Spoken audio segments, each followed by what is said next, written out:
시기별 해야 하는 업무, 깜빡하기 쉬운 업무, 12월까지 해야 하는 업무 딱 정리해 드립니다. 안녕하세요. 국회의원 권 팀장입니다. 벌써 2025년 한 해도 한 달 정도 남았네요.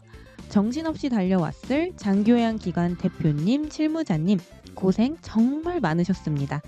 오늘은 정리하는 차원에서 12월이 가기 전에 해야 하는 업무를 알아보겠습니다. 혹시 실수하거나 누락된 업무는 없는지 확인해 보세요. 제가 보기 쉽게 표로 정리해 왔는데요. 운영, 어르신, 직원 이렇게 세 가지 파트로 나눠져 있습니다. 매주 하는 업무는 자주 하니까 제외하였고 잊어버리기 쉬운 업무 위주로 정리했습니다. 참고로 2025년 기준입니다. 운영 관련 업무 보겠습니다. 어르신 케어하느라 고생하는 직원분들을 위해 복지 제공해야죠. 분기별로 제공해야 합니다. 요양원의 경우 평가상 횟수가 정해져 있진 않는데 제가 급여와 동일하게 분기별 1회 권장 드립니다.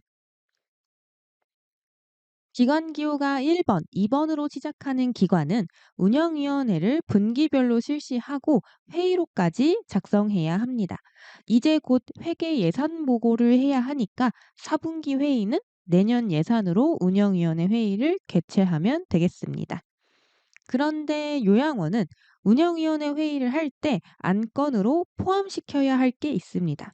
종사자 대표를 참석시켜서 직원 처우 개선에 대한 의견을 반기별로 듣고 그 의견 중 일부는 운영에 연 1회 이상 반영해야 합니다. 예를 들어 직원이 휴게실에서 쓸 수 있는 소파가 있으면 좋겠다라고 했어요.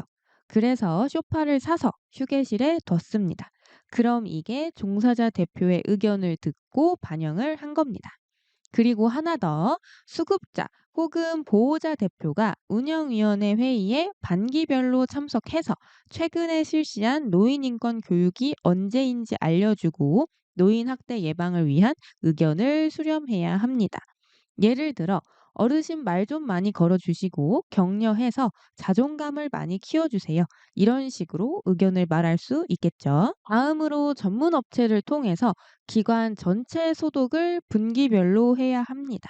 방문 요양은 해당 사항 없고 주간보호 요양원 대상입니다. 그 다음으로 주간보호 요양원은 어르신 아플 때를 대비해서 상비약 구비하고 있죠.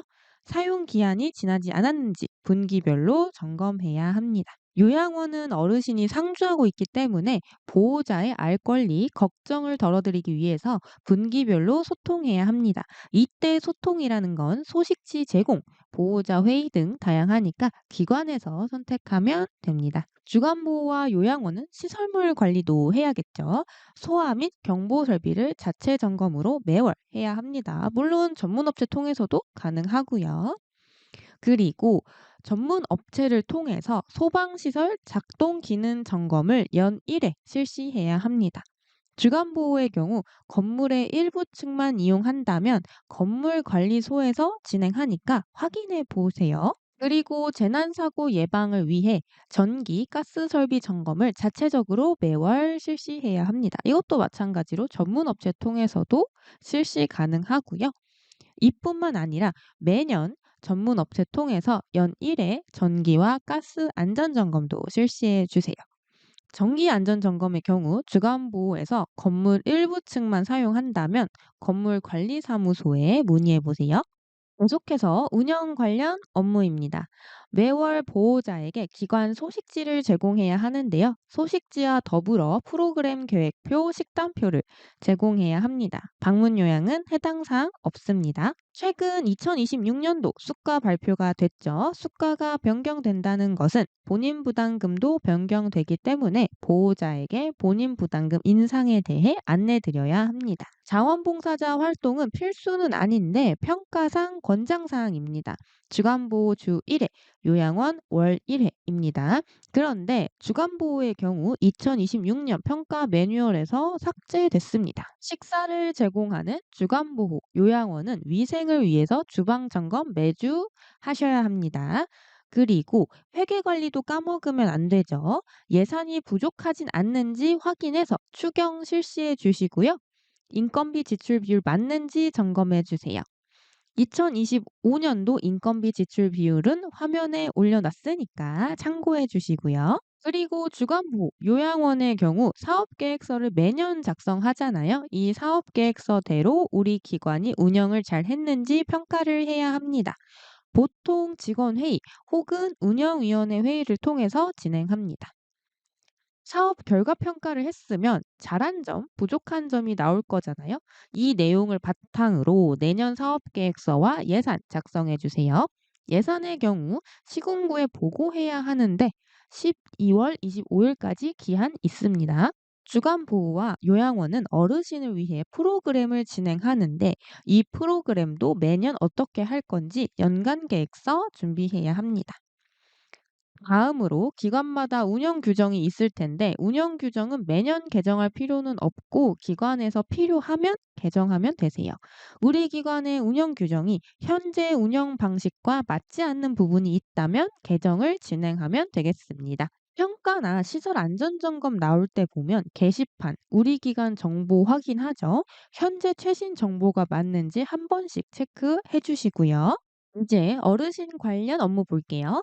모든 장기요양 기관은 어르신에게 서비스 제공 후 급여 제공 기록지를 작성합니다. 이 급여 제공 기록지를 보호자에게 제공해야 하는데 방문 요양은 주 1회, 주간 보호와 요양원은 월 1회 제공하면 됩니다. 그리고 어르신 욕구와 상태 파악을 위해 정기적으로 상담을 실시해야 하죠. 방문 요양의 경우 매월 어르신 댁에 방문해서 상담 진행해야 합니다.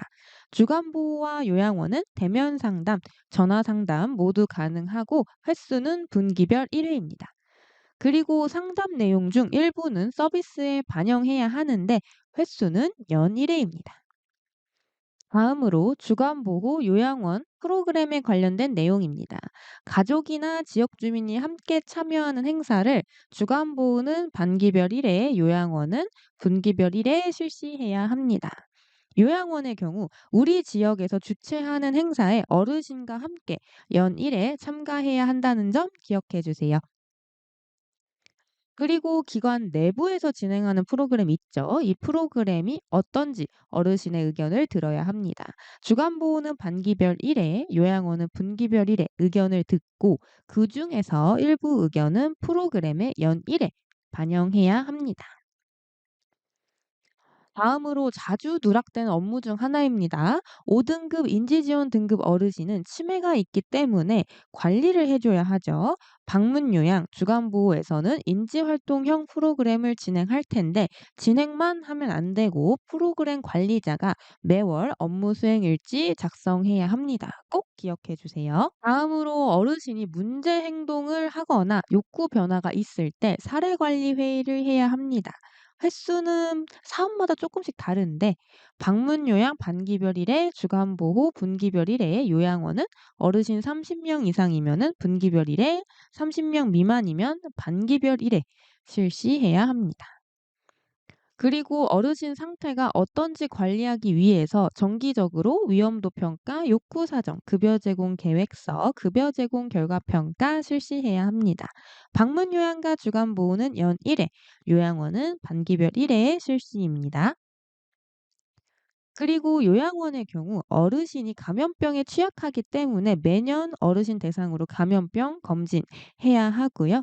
방문 요양과 주간 보호는 어르신이 집에서도 안전한 생활을 할 수 있도록 안전관리 설명 7가지 해야 합니다. 어르신 안전을 위해서 매년 실시해 주세요. 주간 보호와 요양원은 재난 상황을 대비하기 위해서 반기별로 재난 상황 대피 훈련 해야 하는데요. 직원뿐만 아니라 어르신도 같이 참여해야 합니다. 다음부터 설명할 내용은 요양원이 해당됩니다. 매월 어르신 체중을 측정해서 기록해야 하고요. 어르신이 좋아하는 음식, 간식을 조사해서 매월 제공해야 합니다. 그리고 어르신 목욕 후에는 목욕 전과 후에 상태가 변화가 있는지 없는지 매주 기록해야 합니다. 목욕을 못했으면 사유 작성하면 되고요.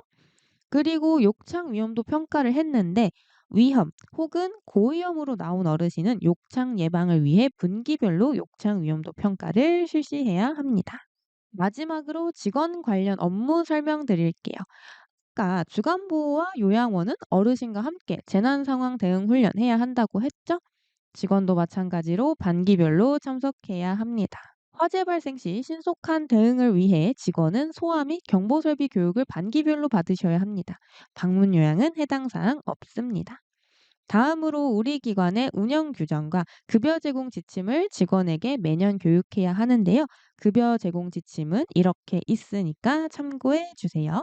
장기요양 기관 종사자라면 꼭 들어야 하는 법정 의무 교육이 있죠.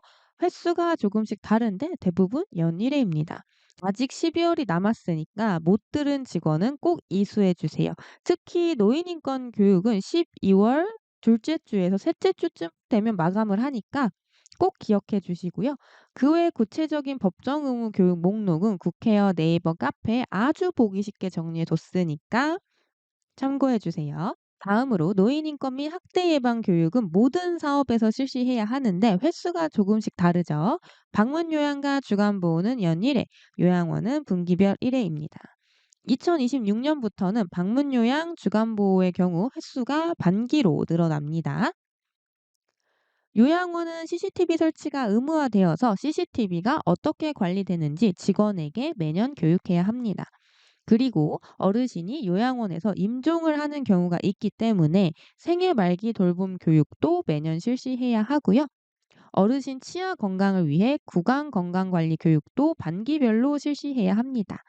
이 세 가지는 현재 요양원 대상입니다. 우리 장기요양기관에서 일하려면 자격증이 있어야만 해당 직종으로 일할 수 있죠. 자격 유지를 위해 보수교육 이수해야 합니다. 보통 관련 협회에 문의하면 대상자 조회 가능하니까 내가 이수 대상자인지 모르겠으면 문의해 보세요. 직원이 새로 입사하면 건강검진 결과서를 받잖아요. 기존 직원도 매년 건강검진 받고 결과를 제출해야 합니다.